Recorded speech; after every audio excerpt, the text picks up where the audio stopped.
vais vous parler du mystère de la visibilité et de comment est-ce qu'il y a des démons dans des familles qui sont organisés pour mettre des voiles sur la notoriété et la visibilité des membres de la famille. Donc peu importe comment tu étudies, peu importe comment tu travailles, peu importe la qualité de tes produits, personne ne va acheter parce qu'on ne sait même pas que tu existes. Tu peux investir des millions dans la publicité sur internet et tes articles ne sont pas vus. Quelqu'un d'autre n'aime même pas l'argent de la publicité, ses articles sont vus.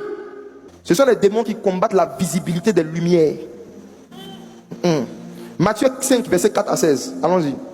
Cependant, tu es sur une montagne, ne peut être caché, et on n'allume pas une lampe pour la mettre sous le boisseau, mais on la met sur le chandelier, et elle éclaire tous ceux qui sont dans la maison. Que votre lumière brille ainsi devant les hommes. Dis avec moi que ma lumière brille devant les hommes. Que ma lumière brille devant les hommes. Il y a des démons qui font tout pour que ta lumière brille au quartier, à la maison, dans ta chambre. Continuons la lecture, j'arrive sur tout à l'heure. Afin qu'ils voient vos bonnes œuvres et qu'ils glorifient votre Père qui est dans les cieux. Le but de chercher à produire des bonnes œuvres à travers nos métiers et nos activités professionnelles, c'est de pousser les nations à glorifier le Père qui est dans les cieux. C'est de pousser les païens à avoir envie de savoir qui est notre Dieu et ils vont devenir des disciples. C'est l'évangélisation par la lumière. Tu apportes des lumières à travers tes résultats, tu apportes des lumières à travers ton savoir-faire et ça donne envie à un païen de savoir, mais tu pries où? Ton église est où? Qui est ton pasteur? Il y a des gens, c'est parce qu'ils font des bêtises qu'on leur demande qui est ton pasteur.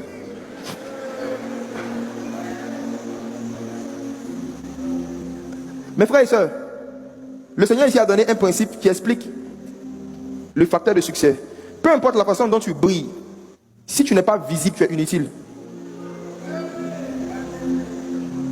Peu importe la façon dont tu es talentueux, peu importe la façon dont tu es fort, toute lumière qui n'est pas sur un chandelier, qui n'est pas dans une position de visibilité, est une lumière inutile pour elle-même, pour ses parents, pour le quartier, pour l'Afrique, pour l'Europe.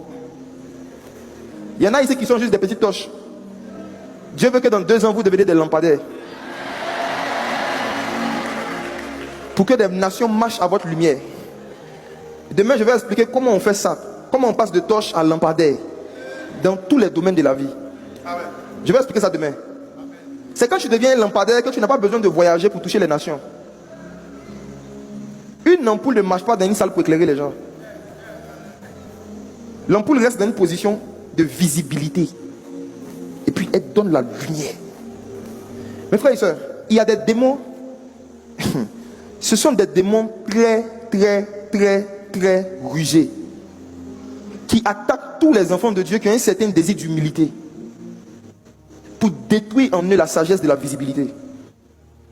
Toute lumière qui est placée sous un lit, sous un boisseau, ne peut pas éclairer des nations. Donc quand le Seigneur dit on n'allume pas une lampe pour la mettre sous le boisseau, si c'est Jésus qui t'a allumé, si c'est Jésus qui t'a donné les capacités intellectuelles, professionnelles, techniques que tu as, Jésus ne peut jamais te dire il faut rester caché. Quand il dit on n'allume pas une lampe pour cacher, il parle de lui-même d'abord. Dans les moments où le Seigneur veut que tu sois caché, il ne t'allume pas. Une fois qu'il t'a allumé, c'est le temps de la visibilité. Une fois que tu as atteint un certain niveau de connaissance et de compétence, tu dois être vu. Sinon, tu n'es pas juste. Tu risques d'être abandonné. Il n'y a personne parmi nous qui se souvient d'un habit qui n'est pas sous ses yeux pendant longtemps. Il y a certains de vos habits que vous n'avez pas portés pendant longtemps parce qu'il y a longtemps que vous n'avez pas vu, c'est tout. Si l'habit n'est pas quelque part qui fait que vous allez vous rappeler de lui, vous pouvez faire des années en l'ayant abandonné. Et l'habit peut aller se plaindre pour dire mon patron m'a abandonné, mais est-ce que ton patron te voit? Je vais vous parler du mystère de la visibilité et de comment est-ce qu'il y a des démons dans des familles qui sont organisés pour mettre des voiles sur la notoriété et la visibilité des membres de la famille. Donc peu importe comment tu étudies, peu importe comment tu travailles, peu importe la qualité de tes produits, personne ne va acheter parce qu'on ne sait même pas que tu existes. Tu peux investir des millions dans la publicité sur internet et tes articles ne sont pas vus. Quelqu'un d'autre ne met pas l'argent dans la publicité, ses articles sont vus. La visibilité est spirituelle. Quand Adam a péché et qu'il est parti prendre les feuilles de figue pour se cacher derrière l'arbre, est-ce que Adam était sorti du jardin d'Éden avant que Dieu n'arrive? Non. Mais quand Dieu est venu dans le jardin, est-ce que vous vous rappelez qu'il a dit Adam, où es-tu? Adam n'est pas sorti du jardin, mais même Dieu ne le voyait plus. Est-ce que vous pensez vraiment que si Adam commençait à faire un business dans cet état, les clients allaient le voir? Je réponds. Adam est dans le jardin d'Éden, mais il a fait quelque chose qui a fait que Dieu même ne le voit plus. Au point où Dieu descend et Dieu demande où es-tu. Maintenant, imaginez que Adam avait décidé de travailler dur, de bosser dur et de commencer quelque chose en étant dans un endroit où même Dieu ne le voit pas. Il y a des gens, vous êtes ici, vous faites des business, même Dieu ne sait même pas que vous avez une activité. Vous savez préparer, même Dieu ne sait pas. Tu sais chanter, tu es dans une église, ton pasteur ne sait pas. Tes frères et soeurs ne savent pas. Combien de lumières sont sous le boisseau? Combien de talents dans nos communautés sont méconnus? Parce qu'il y a des démons qui leur ont dit qu'ils doivent rester cachés. Je vais traiter ces démons tout de suite. Adam, où es-tu? Problème de visibilité. Ça veut dire que dans le jardin d'Éden, il y a un endroit où malgré que Adam a péché, s'il était resté, tu allais le voir. Quels sont ces démons qui combattent la visibilité des lumières, qui poussent des gens qui ont des capacités, des talents, des savoir-faire à ne pas être vus ni connus? Or, ils auraient pu vivre de leur art, ils auraient pu vivre de cette compétence-là, ils auraient pu avoir des sources de revenus avec. Mais il y a un esprit qui a mis en eux des raisonnements et des pensées qui s'opposent à la connaissance de Christ. Première catégorie de cet esprit, de démons, sont les démons. 2 Timothée 1, verset 7. Les esprits de timidité. Esprit de honte. Tu as honte de demander. D'accord, à tout à l'heure. 2 Timothée, chapitre 1, verset 7. Car ce n'est pas un esprit de timidité que Dieu nous a donné, mais un esprit de force, d'amour et de sagesse. J'aimerais dire à quelqu'un ici que l'une des façons de reconnaître quelque chose qui s'oppose à l'esprit de sagesse, c'est la timidité. Ce n'est pas un esprit de timidité que Dieu nous a donné, il met ça à gauche, mais un esprit de sagesse. Ça veut dire quoi? Tous ceux qui sont timides sont insensés. Je peux parler un peu? Parle, papa. Être timide, ce n'est pas être humble, c'est être idiot.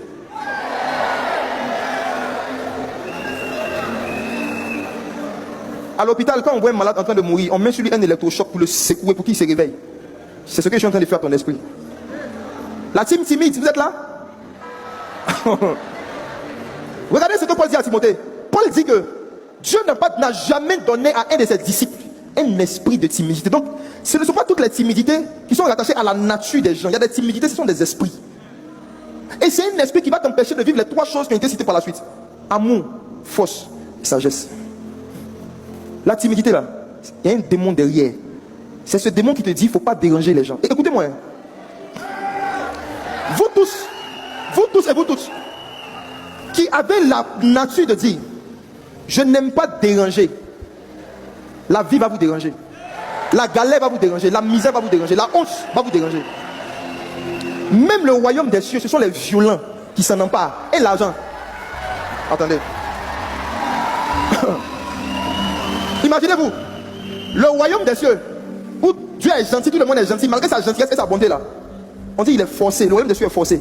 Maintenant toi tu dis moi je n'aime pas forcer. Regarde, imagine-toi, si pour obtenir même des choses du royaume il faut forcer, et pour obtenir des choses de la terre où les gens sont méchants. Si pour obtenir des choses de la part d'un Dieu bon, il faut le déranger. Et de la part d'un patron mauvais, un client méchant, je n'aime pas déranger les gens. C'est un démon qui a donné cette mentalité. Moi, quand je donne l'opportunité à quelqu'un d'avoir accès à mon intimité 2 ou 3 fois, et que je dis à la personne, pourquoi tu n'as pas fait ça? Et puis la personne dit, je ne vais pas te déranger, je ne vais pas te déranger. Je prends un temps de prière, je sais que la personne est sur une oppression démoniaque. Les gens par qui tu ne peux pas être dérangé, je ne leur donne pas ton numéro. Écoutez-moi. C'est cet esprit, c'est ce démon de timidité qui a empêché les fils des prophètes d'avoir l'onction d'Élie et prendre l'héritage d'Élie. Ils connaissaient Élie avant Élisée, mais une voix leur a dit, ne le dérangez pas. Restez loin de lui. Élie a fait exprès pour voir si Élisée était avec ce même démon. Il dit, toi, il faut rester ici. Élisée dit, moi, l'Éternel est vivant. Mon âme est vivante. Je n'ai pas un esprit de timidité. On est ensemble.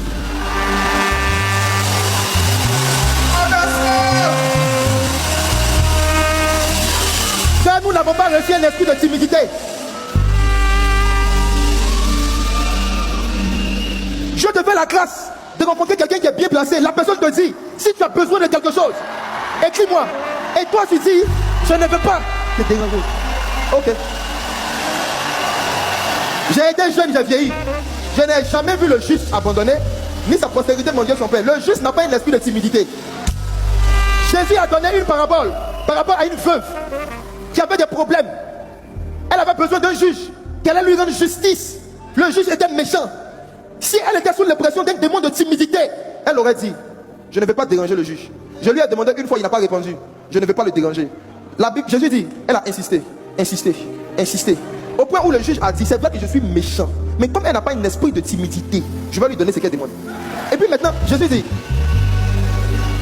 vous pensez, et puis Jésus dit, vous pensez vraiment que aussi le Père ne va pas rapidement réagir vis-à-vis de ces élus qui crient à lui jour et nuit, ou en d'autres termes qui insistent. Vous qui habitez en Côte d'Ivoire, vous pensez vraiment que, vous qui avez des numéros Orange, là, ceux qui sont sur Orange, vous pensez vraiment que Orange a envie de ne pas vous déranger? Il vous envoie des messages chaque semaine. Regarde, vous ne répondez pas, ils ne se découragent pas. Eux-mêmes là, c'est une sagesse. Eux-mêmes là, Orange, vous avez, attendez. Il a parlé de la sagesse d'Orange. Orange n'attend pas une réponse, il veut juste que tu penses à eux. À force de voir leur nom sur ton téléphone, à une certaine fréquence, un jour, tu auras besoin d'internet, tu auras besoin de quelque chose. Il y a beaucoup de réseaux, mais le réseau dont tu as le plus vu le nom, c'est à lui que tu as pensé en premier. Vous avez un esprit de timidité qui vous conduit, vous n'êtes pas conduit par le Saint-Esprit. Quand vous n'informez même pas vos proches de votre savoir-faire et de vos activités, c'est un démon qui va vous mettre sous le boisseau pour ne pas que votre lumière brille devant les hommes. Toute voix qui te pousse à avoir des habitudes qui font que ta lumière brille devant ta femme seulement, devant tes amis là, c'est démoniaque.